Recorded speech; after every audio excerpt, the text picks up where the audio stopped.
sure that the app is giving you ads that make sense for you.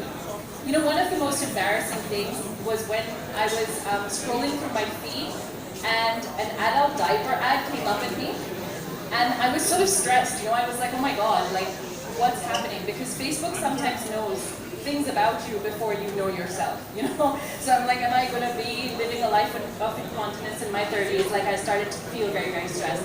So my promise to you is that the ads that you will be served will be ads that are relevant to you, will be ads that may bring a smile to you, may bring awareness to you. You know, not all advertising is evil. I think a lot of people feel that, you know, advertising is about this world of capitalism that's pushing you to consume and consume and consume. A lot of ads today are informative ads. You know, there's a lab, there's a pathology lab that an ad popped up, you know, and they said, oh, there's a new test, and with this XYZ fever something, you can figure out whether you have dengue on day one. You know, as I'm sure a lot of us know people who've had dengue, you keep going back and back and back to check whether your test comes out positive. And that's how deaths take place, or, you know, fatalities take place. You're just born. So advertising today is turning into positive content that we can use to help us make decisions.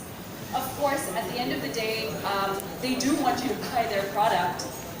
But I think ads are less slap in your face, buy me, and a bit more thoughtful.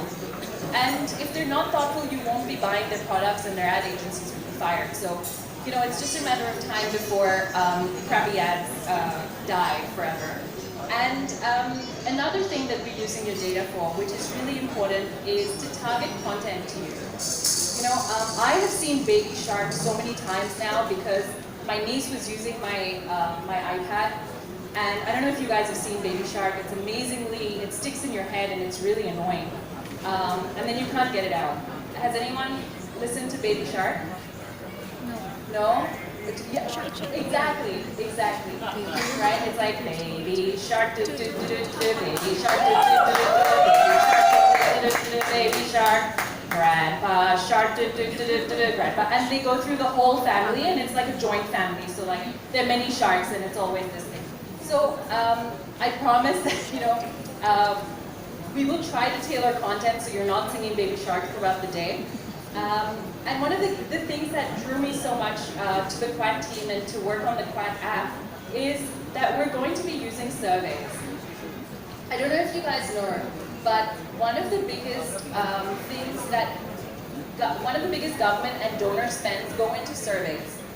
There's a big line item that says surveys, right? These surveys are taken to rural and urban people and are carried out by teams that are hired as market researchers.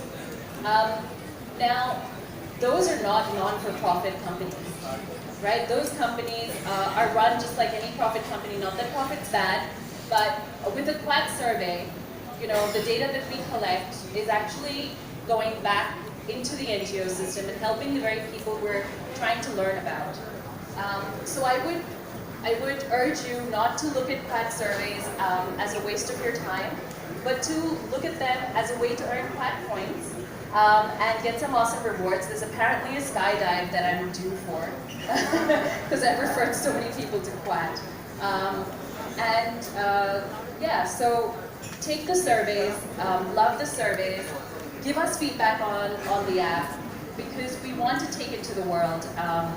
And we really want to make the India that all of us, when we were children, we hoped it would be.